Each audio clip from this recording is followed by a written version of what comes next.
1414. My name is Omar Chuck, And I'm Nikhil Malid. and we'll be talking about the past and future of NASA space missions. First, I'll begin by talking a little bit about the history of NASA and how everything became to be. Basically, NASA started off on July 29, 1958. It was actually an order by President Eisenhower. And basically what he signs is the National Aeronautics and Space Act on that time. This was a U.S. response based on the Soviets because they had launched a little bit before that date the Sputnik 1. Then the U.S. launches what's known as the Explorer 1, which is satellite 1958 Alpha. What the Act provides is what we come today to know as NASA, and it's basically a civilian organization. There was debates on whether it should be military controlled or civilian, but due to that, they prefer to give it to a civilian controlled agency. The history of NASA can be divided into three different ages: the Apollo moon race era, the reusable space era, and then the space station era. Beginning with the Apollo moon race era, the Soviets initially launched Yuri Gagarin on April 1961. He's basically known as the first human in space. After that, Kennedy challenges on May 29 and 25, 1961, for man to land on the moon and return back safely. NASA, in turn, does three different projects: Mercury, Gemini, and Apollo. First came the Mercury project, and its main goals was for man to orbit the Earth, see how humans function in space, and recover both man and spacecraft in a safe manner. Alan Shepard and Gus Grissom, on May 5th, 1961, are the first Americans to be in space. In 1962 was the first orbital flight, and that was by John Glenn. Then there are several one-man missions flights to prove that humans can be in space and see how it affects humans on their body, the tolls of no gravity compared to being on Earth. Then came the Gemini project, and those flights were always two-man missions. Their purpose was to show humans to enter space, exit the spacecraft, and then return safely back home. The difference between Gemini and the Mercury project was that Mercury was low orbit. So it wasn't outside it was low Earth orbit, not really in space. This one was to show how humans in spacesuits, how everything affects them, and to prove that we're able to go into space with no issues. And then these tests were ran between 1965 and 1966. Then comes the Apollo program.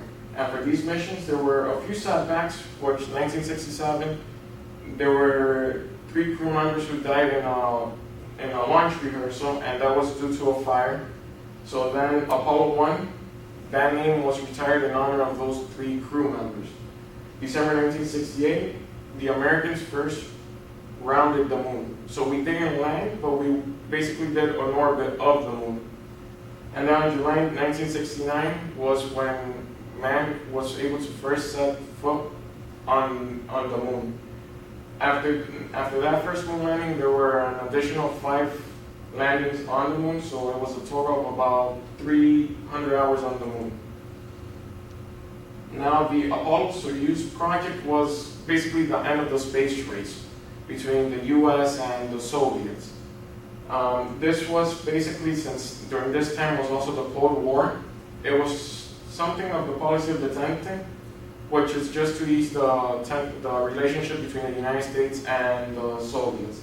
And this was the last flight of an Apollo spacecraft. Now comes the era of reusable spacecraft. As the name suggests, that the spacecraft can be used multiple times. In the other programs, Ukraine reused them. They were used them once, and that's it. Now the first one was Columbia. And this era began on April 1981. During their peak, NASA had about 4 spacecrafts. Each of these spacecrafts was able to do the following. They were able to carry 50,000 pounds of payload, and this includes satellites from and to orbits. It also helped assemble parts of the International Space Station to carry crews of 5 to 7 people.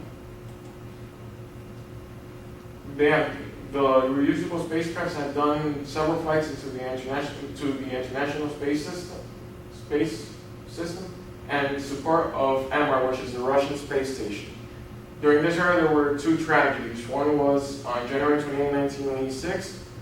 This was due to a leak caused by an O-ring in one of the rocket boosters. On the Orbiter Challenger, it killed all 7 crew members aboard. The same thing happens on February 1, 2003, Space Shuttle Columbia. There was a problem that allowed hot gases to enter into one of the wings, which caused the rigidity of the wing to become weak, and then it just broke apart. Now, the space station era, the International Space Station.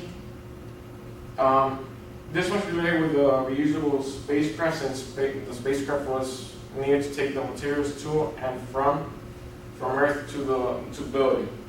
One achievement was international cooperation, so more than one country was involved. And for this, there were 15 partners, which included the Russian Federal Space Agency, the Japan Aerospace Exploration Agency, Canadian Space Agency, and member nations of European space agencies. And the space station was completed actually in 2011, and also was the last mission of the Atlantis space shuttle. And the purpose is to provide an international lab where tests can be conducted by any country in microgravity environments. And now for the future of NASA, I'm going to pass it out to Nikhil.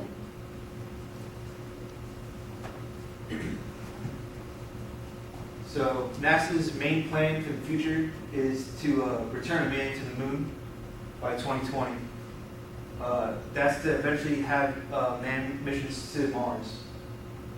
They want to add an outpost to the south pole of the moon, and that's because there's more light available on the south pole, and so there's more energy can be produced.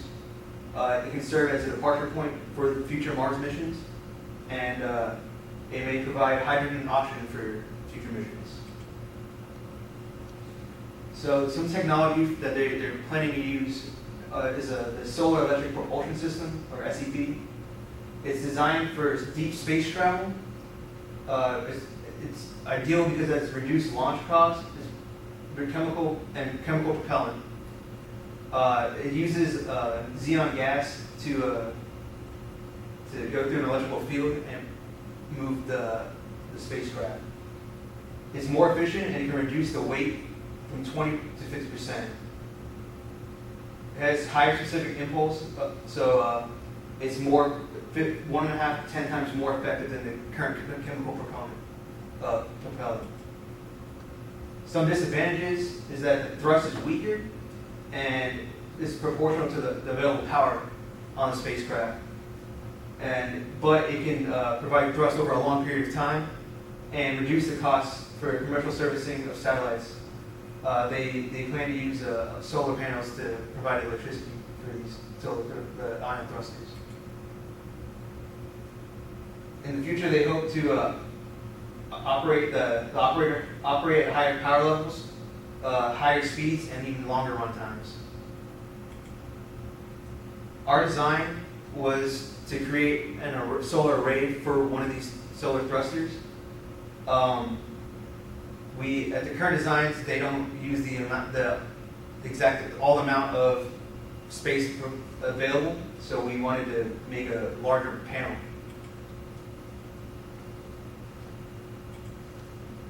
So this is our design. It's an octagon. The purple is the glass for the solar panels, and as you see, it goes from one end all the way to the other end. It's not leaving any kind of space in the middle.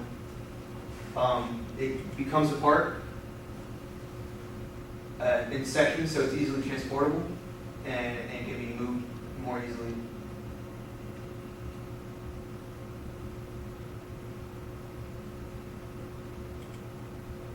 A second design we had was to have square panels. That way it takes up more surface area, and it can also be easily taken apart. It's held together with magnetic pins. Thank you.